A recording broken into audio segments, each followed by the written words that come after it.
हम हैं बिहार के बाशिंदे, हम हैं बिहार के बाशिंदे, गा गा कर तुझे जगाएंगे। तेरी बस्ती में तेरे ही हाथों से पेड़ लगाएंगे। तेरी बस्ती में तेरे ही हाथों से पेड़ लगाएंगे।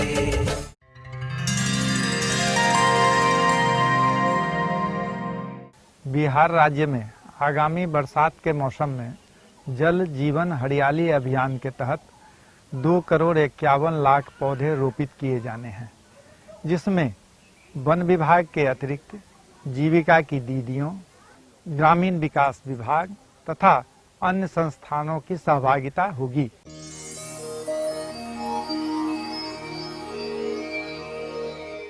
वृक्षारोपण हेतु स्थल का चयन एक महत्वपूर्ण जो अवयव होता है।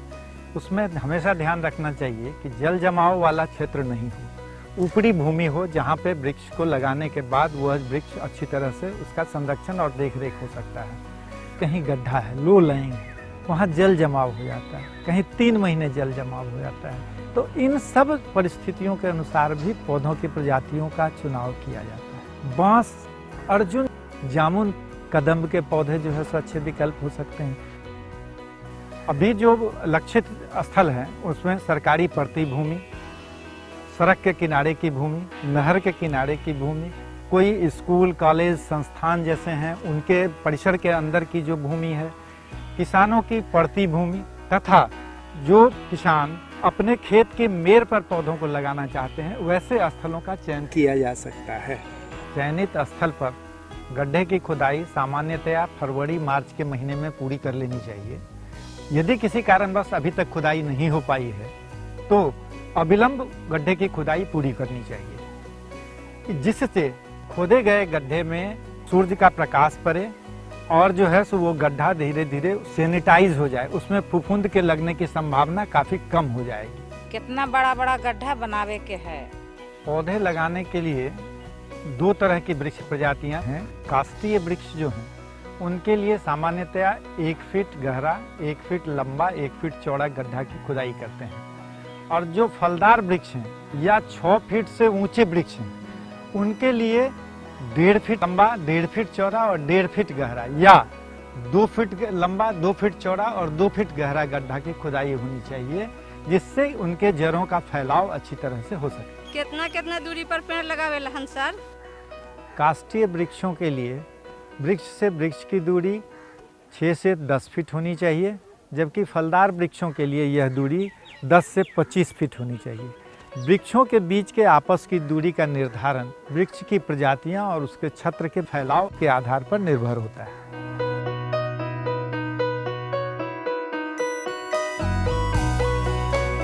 इस प्रकार वृक्षारोपण की तैयारी में जो महत्वपूर्ण बिंदुएं हैं, स्थल चयन। स्थल चयन में यह चीज़ देखना है हमें कि वो जल जमाव वाला क्षेत्र नहीं हो।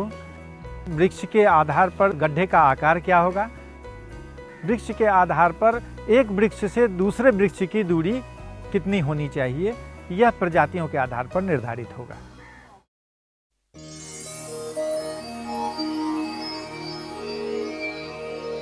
अब तक हम लोगों ने पौधारोपण के लिए गड्ढे तैयार करने की विधि के बारे में चर्चा की थी। अब वास्तव में वृक्ष का रोपण कैसे किया जाए इस संबंध में आगे हम लोग चर्चा करने जा रहे हैं। वृक्षारोपण का कार्य अच्छी बारिश के बाद प्रारंभ किया जाता है, जिसके लिए पहले से खोदे गए तैयार गड्ढे में वृक्ष का रोपण किया जाता है। उसकी प्रक्रिया में जो मिट्टी रखी गई है गड्ढे के एक किनारे पर, उसको चूड़ करके अच्छे से उसमें जो है सो अगर बालू की आवश्यकता है, अगर वो मिट्टी दोमट है तो किसी तरह बालू की मिलाने की ज़रूरत नहीं है। अगर दोमट मिट्टी नहीं है तो उसको दोमट बनाने के लिए पीली बालू जो है सो उसमें मिलाई जाती है। इसके बाद कंपोस्ट या वर्मी कंपोस्ट या गोबर की सड़ी हुई खाद बराबर मात्रा में मिट्टी के साथ मिश्रित किया जाता है। उस मिश्रण में गैमेक्सिन पाउडर डाला जाता है, जिससे फफूंद का प्रकोप जो है कम से कम हो सके। गड्ढे में डालने के पूर्व यह सावधानी रखें कि ट्यूब का ऊपरी सतह और जमीन का ऊपरी सतह बराबर हो। इसलिए यदि आवश्यक हो तो गड्ढे की गहराई को पहले से आधा भर लेते हैं, फिर ट्यूब रखते हैं। थैली में उगाए गए पौधों को उठा करके बाएं हाथ पर रखते हैं और उसके पॉलीथीन को ब्लेड या तेज चाकू की सहायता से काटते हैं और उसको सावधानी से अलग कर देते हैं। अब जो ट्यूब प्लांट है उसको धीरे से पकड़ करके उस गड्ढे में डालते हैं। इस तरह ट्यूब को बीच में स्थापित करके चारों किनारे से मिश्रित मिट्टी को धीरे धीरे डालते हैं और ट्यूब की सतह से बाहर जो गड्ढा का क्षेत्र है उसमें मिट्टी को धीरे धीरे करके दबाते हैं। इस प्रक्रिया के पूरी होने के बाद हम देखते हैं कि अगर अत्यधिक बरसात का मौसम है तो मिट्टी जड़ की तरफ ऊंचा करते हैं। अगर सामान्य बारिश हो रही है तो मिट्टी को सतह के बराबर करते हैं। अगर कम बारिश हो रही हो तो मिट्टी को किनारे में जो है सो ज़्यादा और वृक्ष के तना के जो है जो शिशु पौधा है उसके तना के आसपास कम रखते हैं, जिससे कि एक सौसर का निर्माण हो सके और थोड़ी भी बारिश हो या पटवन का पानी उसमें जो है सो जमा हो सके। अब एक पौधारोपण हम लोग कर लिए छोटे पीट में, एक बड़े पीट में आप लोग पौधे को लगाने में सहयोग करें।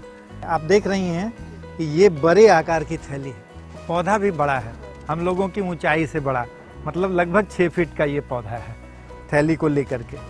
अब इस पौधे को लगाने के लिए ये बड़े आकार का जो है सो गड्ढा भी यहाँ बना हुआ है। ये 1.5 फीट और 1.5 फीट और 1.5 फीट गहरा का है। इस तरह अब इस पौधे को हम लोग देखेंगे कि इसकी थैली की ऊंचाई कितनी है। तो ये थैली जो है ये लगभग जो है सो 1.25 फीट के आसपास है, यहाँ तक 14 इंची है, 14 इंची के आसपास है और ये हम लोगों ने 18 इंची रखा है।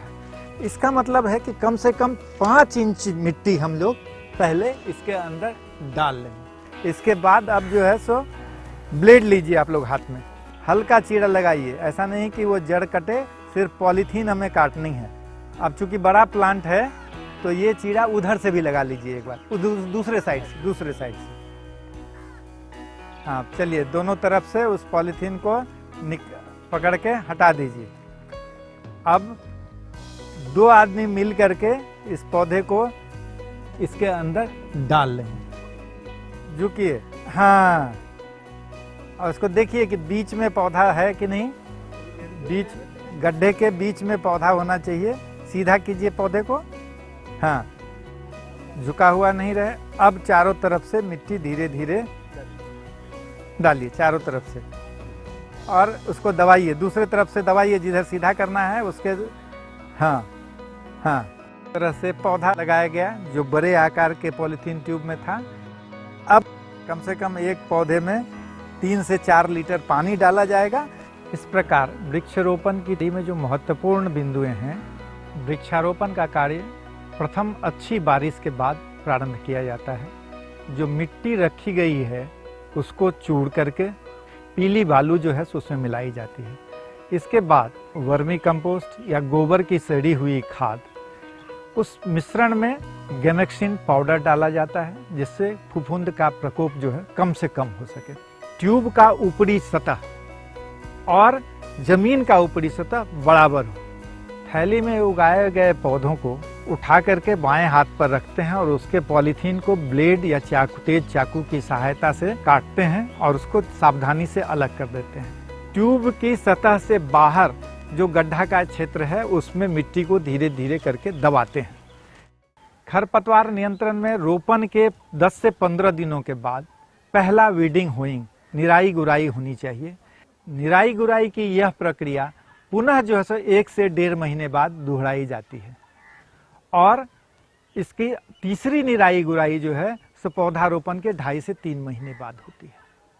वृक्षों के आसपास घेरा बनाया जाता है। वह घेरा स्थानीय उपलब्ध सामग्री की सहायता से बना सकते हैं, जिसमें बबूल, बेल इत्यादि का कांटा हो सकता है, या बांस की चचड़ी हो सकती है, या बांस का गैवियन हो सकता है। आप जो पौधे अपने खेतों में, बारों में लगाएंगी, उन पौधों का उचित रखरखाव करें और देखभाल करें। सावधानियां। कोरोना संक्रमण से बचने के लिए मास्क लगाएं, सामाजिक दूरी बनाए रखें, समय समय पर हाथ को साबुन से अच्छी तरह धोएं।